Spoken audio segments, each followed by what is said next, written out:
أعوذ بالله من الشيطان الرجيم. بسم الله الرحمن الرحيم. وكذلك جعلنا في كل قرية أكابر مجرميها ليمكروا فيها وما يمكرون إلا بأنفسهم وما يشعرون. اسی طرح ہم نے ہر آبادی میں بڑے بڑے مجرموں کو اٹھا کھڑا کیا ہے تاکہ وہ چال بازیاں کریں، اور در حقیقت یہ چال بازیاں وہ اپنے ہی خلاف کر رہے ہیں مگر انہیں اس کا احساس نہیں۔ سورہ انعام کی 123 نمبر کی آیت ہے۔ اس سے پچھلی آیت میں اس بات کو واضح کیا گیا تھا کہ مثالوں کے ذریعے سے اللہ تعالیٰ نے فرمایا کہ جو مومن ہے وہ زندہ ہے، اس کی مثال، اور جو کافر ہے اس کی مثال مردہ جیسی ہے۔ اور ایمان ایک نور ہے، ایک روشنی ہے، اور کفر ضلالت ہے اور اندھیری ہے۔ اور دنیا یہ دارالامتحان ہے، یہاں پر سب کی آزمائش ہو رہی ہے۔ اور جو کوئی بھی اس حقیقت کو سمجھ جاتا ہے کہ اس کا مقصد حیات کیا ہے، اور پھر وہ اسی کے مطابق اگر عمل کرتا ہے اور اپنے مالک اور اپنے رب کو راضی کر لیتا ہے، تو پھر اس کا مطلب یہ ہے کہ وہ کامیاب ہو گیا اور وہ زندہ ہے، اس کی زندگی کی جو ہے یہ دلیل بن جاتی ہے۔ اس آیت میں اللہ تعالیٰ یہ فرما رہے ہیں کہ شروع سے ایسا ہی ہوتا آیا کہ یعنی ابتدا سے ہر بستی میں، جس میں جو بڑے بڑے جو لوگ تھے، جو رئیس اور سردار وہاں کے مالدار متمول قسم کے لوگ، انہوں نے حق کی مخالفت کی۔ جب حق پیش کیا گیا تو مخالفت انہوں نے ہی کی، انہیں اس میں پیش وہی رہے۔ یہ اس وجہ سے ہوتا تھا کہ ان کو اللہ تعالیٰ نے ہر قسم کی جو ہے چیزیں دے کر رکھ دی تھی دنیا کی، تو وہ یہ سمجھتے تھے کہ ہم جو چاہیں کر سکتے ہیں، اس لیے مخالفت میں وہی پیش رہے۔ اور ان کے پیچھے چلنے والی عوام، انہیں بڑوں کو دیکھ کر عوام ان کے پیچھے چلنا شروع کر دیتی ہے اور اپنی عین سعادت مندی سمجھتی ہے۔ اس میں اللہ تعالیٰ فرما رہے ہیں کہ وہی مجرمین تھے جن کو ہم نے متمول کیا تھا، اور بڑے بڑے جو سردار تھے انہوں نے جرم کا ارتکاب کیا۔ اور جب ان کو پیغمبر اور ان کی جو مشائقین وغیرہ ان کے نائبین تھے، علماء کرام، انہوں نے روکنے کی کوشش کی اور ان کو متوجہ کیا ان کے برے اعمال پر، تو وہ انہی کے پیچھے پڑ گئے اور ان کی مخالفت اور ان کے ساتھ شرارت کرنے لگے۔ اس شرارت کا وبال انہی کے اوپر پڑا، کسی اور کے اوپر نہیں۔ یعنی کسی آبادی میں دعوت حق بلند ہوتی ہے تو مجرمانہ ذہنیت کے جو لوگ ہوتے ہیں وہی جو ہے اس کی مخالفت کرتے ہیں۔ شروع سے اگر آپ دیکھیں تو انبیاء کرام کی دعوت کو بھی قبول کرنے والے جو لوگ ہوتے تھے وہ معاشرے کے سب سے کمزور ترین لوگ سمجھے جانے والے لوگ ہی تھے ابتدا میں۔ اس کے بعد لوگ آتے جاتے وہ الگ بات تھی، لیکن شروع ابتدا میں جو ہے انبیاء کرام کی جو تائید کرنے والے جو لوگ ہوتے تھے وہ معاشرے کے کمزور لوگ ہی ہوتے تھے، اور مخالفت کرنے والے جو متمول بڑے بڑے سردار تھے وہ ہوتے تھے، اور ان سرغنے اہل حق کے خلاف شاطرانہ چالیں چلتے۔ اور یہ صورتحال چونکہ اس قانون مہلت کے مطابق رونما ہوتی ہے جو اللہ تعالیٰ نے ان کو اس دنیا کے لیے جو ہے مقرر کر کے رکھ دیا ہے، اس لیے حقیقت کو اللہ تعالیٰ اس لیے بیان فرما رہے ہیں کہ ہم نے ہر بستی میں بڑے بڑے مجرموں کو اٹھا کھڑا کیا تاکہ وہ چال بازیاں کریں۔ یہ حرکتیں وہ اپنی ہی تباہی کے لیے کرتے ہیں، کسی اور کی نہیں۔ یہ سمجھتے ہیں کہ وہ کسی کو ستا رہے ہیں، تکلیف پہنچا رہے ہیں، ایذا پہنچا رہے ہیں، لیکن چونکہ نتیجے پر ان کی نگاہ نہیں ہوتی ہے، اس لیے وہ اپنے آپ ہی کو تباہ و برباد کرتے ہیں۔ ایسا ہی جو ہے تاریخ بتاتی ہے کہ انبیاء کرام کی مخالفت کرنے والے جو لوگ تھے ان کو آخرت کا تو جو عذاب ہے وہ تو ملے گا ہی، لیکن دنیا میں بھی ان کی ہلاکت ہوئی، تباہی و بربادی ہوئی۔ اس میں تسلی ہے اللہ کے نبی صلی اللہ علیہ وسلم کے لیے کہ آپ ان کی چال بازیوں یعنی رؤساء قریش جو آپ کے خلاف کر رہے ہیں اس سے فکر مند نہ ہو اور غمزدہ نہ ہو، کیونکہ ایسا ہوتا آیا ہے پچھلے انبیاء کرام کے ساتھ بھی، ایسے ہی لوگوں سے سابقہ پڑا ان لوگوں کو بھی، اور انہوں نے بڑے صبر و تحمل کا، حوصلے کا جو ہے معاملہ کیا اور استقامت کے ساتھ رہے۔ آپ بھی ایسا ہی کیجیے، استقامت کے ساتھ آپ جو ہے اللہ کا پیغام پہنچاتے رہیے۔ اللہ تعالیٰ جو ہے کلمہ بلند کرے گا، اللہ کا کلمہ ہی بلند ہوگا، اور وہ لوگ ذلیل و خوار ہوں گے جو مخالفت پر اڑے ہوئے ہیں، اور اس میں تمام مسلمانوں کو بھی ہدایت دی گئی ہے کہ وہ اس قسم کے جو لوگ ہوتے ہیں، جو مخالفت کرنے والے بڑے بڑے لوگ اور متمول انہیں بستیوں کے، ان کے پیچھے چلنے کی کوشش نہ کریں، بلکہ اپنا بھلا برا خود سوچیں، دیکھیں کہ واقعی میں حق کیا ہے اور باطل کیا ہے، اس کو سمجھ کر اپنائیں، نہ کہ لوگوں کی پیچھے چل کر ان کے ساتھ جو ہے وہ جب تباہ ہوں گے تو آپ بھی تباہ نہیں ہونا، بلکہ ان کی مخالفت کرنا، ایسے ناحق کام کرنے والوں کی، اس میں ان مسلمانوں کو بھی جو ہے انتباہ دیا گیا ہے، خبردار کیا گیا ہے۔ وَإِذَا جَاءَتْهُمْ آيَةٌ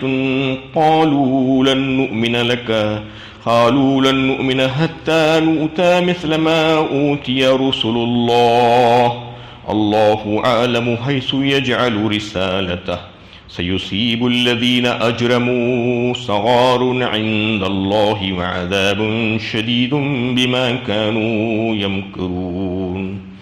جب ان کے پاس کوئی آیت آتی اور وہ کہتے کہ ہم ماننے والے نہیں جب تک کہ ہمیں ویسی ہی چیز نہ دی جائے جیسی اللہ کے رسولوں کو دی گئی۔ اللہ بہتر جانتا ہے کہ اپنی رسالت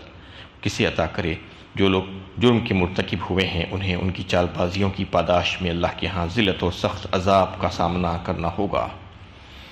یعنی ان لوگوں کے پاس جب اللہ تعالیٰ کی کوئی آیت، کوئی حکم آتا تو کہتے کہ ہم ہرگز نہیں مانیں گے،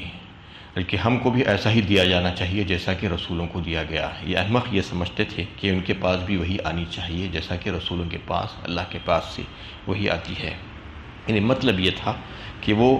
نبوت اور رسالت کو کوئی معمولی بات سمجھتے تھے۔ اللہ تعالیٰ اس آیت میں فرما رہے ہیں اللہ عالم حیث یجعل رسالتہ، اللہ تعالیٰ خوب جانتے ہیں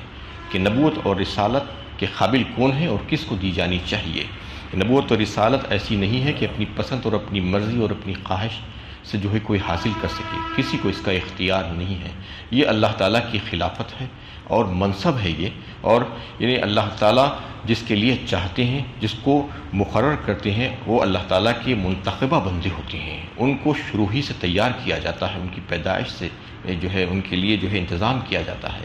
اور پھر ان کی تربیت کی جاتی ہے، ان کی حفاظت کی جاتی ہے۔ وہ اللہ تعالیٰ کے مخرب ترین بندے اور نیک بندے، منتخبہ اور چنندہ بندے ہوتے ہیں۔ یہ اللہ کا فضل ہوتا ہے، جسے چاہتے ہیں اللہ تعالیٰ چن لیتے ہیں اور ان کو اپنی رسالت سے نواز دیتے ہیں۔ کوئی یہ نہ سمجھے کہ دولت مندی کی وجہ سے یا خاندانی شرافت کی وجہ سے یا قوم کی سرداری کی وجہ سے وہ بھی نبوت اور رسالت کو حاصل کر سکتا ہے۔ یہ بیوقوف جہالت میں ایسا سمجھ رہے تھے، ایسی بات نہیں ہے۔ یہ فرما دیا گیا کوئی اپنے کمالات کے ذریعے سے، چاہے وہ علمی کمالات ہو، عملی کمالات ہو، یا ریاضت کے ذریعے سے یا کوئی اور ذریعے سے بزور طاقت رسالت کو حاصل نہیں کر سکتا، کسی کے اختیار میں یہ نہیں ہے۔ اللہ تعالیٰ نے اس کو واضح فرما دیا، کیونکہ وہ لوگ یہ سمجھ رہے تھے کہ جب ان کو ملی ہے تو ہم کو بھی ملنا چاہیے، وہ بھی ہمارے ساتھی ہیں، وہ بھی ہمارے ساتھ پلے بڑے ہیں، تو ان کے اس چیز کو اور اس خیال کو رد کر دیا گیا یہ کہہ کر کہ اللہ تعالیٰ جانتے ہیں کس کو رسالت اور نبوت ملنی چاہیے، کون اس کے قابل ہے اسی کو دیا جاتا ہے، اور اس کو اس کے لیے تیار کیا جاتا ہے، اس کی حفاظت اور اس کی نگرانی کی جاتی ہے، اس کی تربیت کی جاتی ہے۔ اس سلسلے میں سَيُصِيبُ الَّذِينَ أَجْرَمُوا صَغَارٌ عِندَ اللَّهِ وَعَذَابٌ شَدِيدٌ بِمَا كَانُوا يَمْكُرُونَ۔ اور ایسا سوچنے والے اور ایسے خیالات رکھنے والے اور اس قسم کی سرکشی کرنے والے جو بدعمال ہیں، جو کفار، ان کو عنقریب سزا ملنے والی ہے۔ اللہ تعالیٰ فرماتے ہیں کہ سَيُصِيبُ الَّذِينَ أَجْرَمُوا صَغَارٌ عِندَ اللَّهِ، وہ اللہ تعالیٰ کے پاس مجرم کی حیثیت سے حاضر ہوں گے، ان کو جو ہے پیش کیا جائے گا اور عذاب شدید سے ان کو دوچار کر دیا جائے گا، اور ان کی مالداری اور ان کی یہاں کی جو ہے دبدبہ ہے وہ سب خاک میں مل جانے والا ہے، یہ ان سے کہہ دیا گیا۔ اور جو ہے انبیاء کرام کی مخالفت کرنے والے لوگوں کو اللہ تعالیٰ نے دنیا ہی میں ذلیل و خوار کیا، ایسا کہ نبی کریم صلی اللہ علیہ وسلم کی مخالفت کرنے والے جو لوگ تھے ان میں سے یا تو جو ہے آہستہ آہستہ اسلام میں داخل ہوئے کچھ، یا جو اسلام میں داخل نہیں ہے ان کو اللہ تعالیٰ نے ذلیل و خوار کر کے ہلاک کر دیا۔ ابو جہل، ابو لہب، ایسے کئی ایک ہیں جو اسلام میں داخل نہیں ہوئے اور مسلسل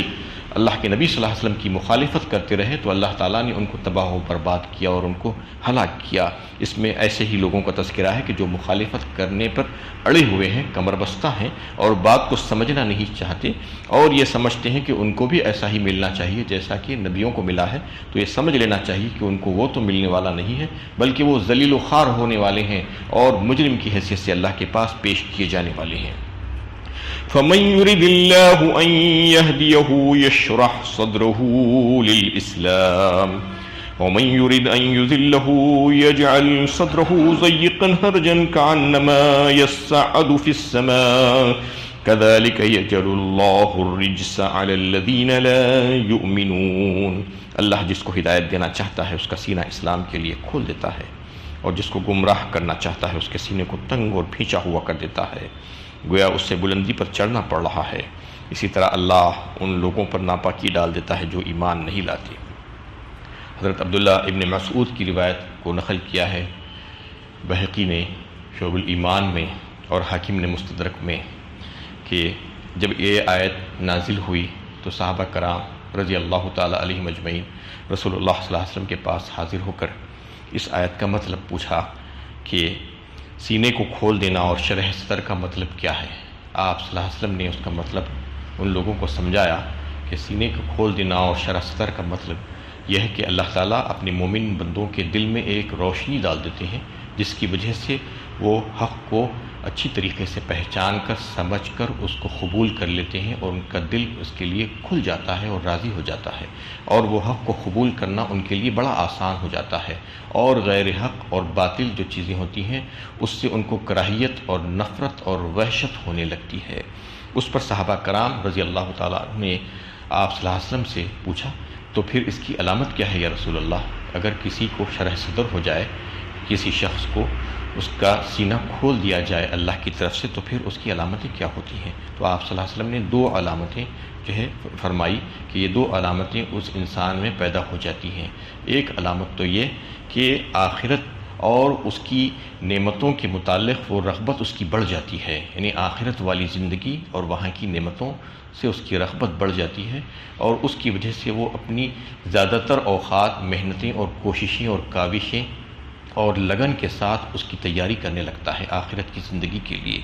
اور اپنی توانائیوں کو اسی میں لگاتا ہے، اور دنیا اور اس کی فانی لذتیں اور یہاں کی حقیر چیزوں کے میں اس کا دل نہیں لگتا، اس کو اس سے نفرت اور وحشت ہونے لگتی ہے. یہ ایک علامت ہے. اور دوسری علامت یہ کہ موت سے پہلے پہلے وہ موت کی تیاری میں لگ جاتے ہیں، یعنی موت کے بعد جو آنے والی زندگی ہے اس کے لیے تیاری میں جو ہے یہیں سے لگ جاتے ہیں، ان کو اس بات کی فکر ہو جاتی ہے. اللہ تعالیٰ سے دعا ہے کہ اللہ تعالیٰ ہمیں بھی جو ہے یعنی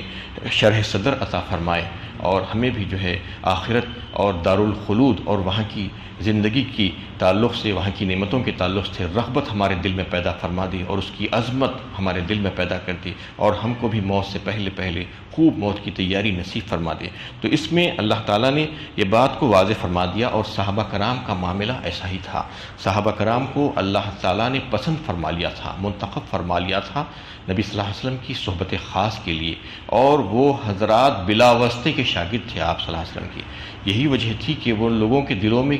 کوئی شکوک و شبہات نہیں آ رہے تھے، کوئی وسوسے ان کے دل میں نہیں آتے تھے. یہی وجہ تھی کہ بہت کم سوالات انہوں نے رسول اللہ صلی اللہ علیہ وسلم سے کیے. اپنی زندگی میں پوری جو ہے تقریباً قرآن ان کے سوالات کو نقل کرتا ہے، 13 یا 14 سوالات تھے جو حضرات نے جو ہے کیے تھے آپ صلی اللہ علیہ وسلم سے. تو اس میں یہ بات واضح ہوتی ہے کہ ان لوگوں کو آپ صلی اللہ علیہ وسلم کی صحبت خاص کی وجہ سے اللہ تعالیٰ کی عظمت اور محبت ان کے دل میں جو ہے آ گئی تھی اور جم گئی تھی. یہی وجہ تھی کہ وہ حق و باطل کا معیار بن گئے تھے ان کے قلوب، اور حق کو قبول کرنا اور باطل کو رد کر دینا ان کے لیے بڑا آسان ہو گیا تھا. اسی لیے اللہ تعالیٰ نے فرمایا کہ تم ان کی اتباع کرنے کی کوشش کرو. فَإِنْ آمَنُوا بِمِثْلِ مَا آمَنْتُمْ بِهِ فَقَدِ اهْتَدَوْا فرمایا سورہ بقرہ پہلے پارے میں. یعنی وہ تم جیسا ایمان لا لیں گے. صحابہ کرام کی تعریف فرماتے ہوئے فرمایا گیا اگر وہ تم جیسا ایمان لا لیں گے، یعنی کوئی بھی مسلمان جو دعویٰ کرتا ہے کہ میں مسلمان ہوں، تو وہ اگر صحابہ کرام کی نقش قدم پر چلتے ہوئے ان جیسا ایمان لا لے گا تو یہ سمجھ لینا چاہیے کہ اس کو ہدایت حاصل ہو گئی ہے. اسی کو جو ہے اللہ تعالیٰ نے مزید تعریف فرماتے ہوئے والسابقون الاولون من المہاجرین والانصار والذین اتبعوہم باحسان رضی اللہ عنہم ورضوا عنہ وأعد لهم جنات تجری تحتها الانہار فرمایا. سورہ توبہ 11ویں پارے میں جو ہے ان حضرات کی اور مزید تعریف فرمائی کہ وہ سابقون اور اولون، ان میں جو ہے سب سے پہلے اسلام میں داخل ہونے والے، ایمان لانے والے جو مہاجرین اور انصار صحابہ اور ان کی اتباع کرنے والے احسان کے ساتھ بڑی خلوص کے ساتھ جو بھی اتباع کی ہیں ان کی قیامت تک اتباع کرنے والے جو بھی لوگ ہوں گے، ان کے لیے اللہ تعالیٰ فرما رہے ہیں کہ اللہ تعالیٰ ان سے راضی ہیں، یعنی اللہ تعالیٰ سے وہ راضی اور وہ اللہ تعالیٰ سے راضی۔ تو اس قسم سے جو ہے ان کی تعریف کی گئی اور ان کے لیے جنت اور باغات کا وعدہ کیا گیا جو اللہ تعالیٰ نے ان کے لیے تیار کر کے رکھا ہے۔ تو اس میں اس بات کی طرف توجہ دلائی گئی ہے کہ وہ صحابہ کرام ہی تھے جنہوں نے نبی صلی اللہ علیہ وسلم کی صحبت اختیار کی اور خلوص دل کے ساتھ آپ صلی اللہ علیہ وسلم کے دیے ہوئے حکموں کو پورا کیا، تو اللہ تعالیٰ نے ان کو شرح صدر عطا فرمایا۔ ہم سب کو بھی اللہ تعالیٰ سے جو ہے شرح صدر کے لیے دعا مانگنی چاہیے، جیسا کہ اللہ کے نبی صلی اللہ علیہ وسلم نے فرمایا رب اشرح لی صدری، سورۃ طٰہٰ 16 پارے میں جو یہ بات آئی ہے کہ اے میرے پروردگار میرے سینے کو کھول دیجئے، یہ اللہ تعالیٰ سے مانگنا چاہیے تو اللہ تعالیٰ عطا فرماتے ہیں۔ اس کے بعد پھر عمل بھی اسی کے مطابق ہونا چاہیے۔ عمل یہ کہ صحابہ کرام کا طریقہ اور ہمارے اسلاف کا جو طریقہ جو انہوں نے اختیار کیا تھا اللہ تعالیٰ کی جو ہے عبادت کے سلسلے میں، اللہ تعالیٰ کے حکموں کو پورا کرنے کے سلسلے میں، ہم کو بھی اسی راستے پر چلنا چاہیے تاکہ ہمیں بھی شرح صدر حاصل ہو، تاکہ ہم بھی جو ہے آخرت کی نعمتوں کو جو ہے سامنے رکھتے ہوئے اس کی تیاری کریں، اس کی رغبت ہمارے دل میں پیدا ہو جائے اور موت سے پہلے ہم بھی جو ہے موت کی تیاری کرنے والے بن جائیں۔ وآخر دعوانا ان الحمد للہ رب العالمین۔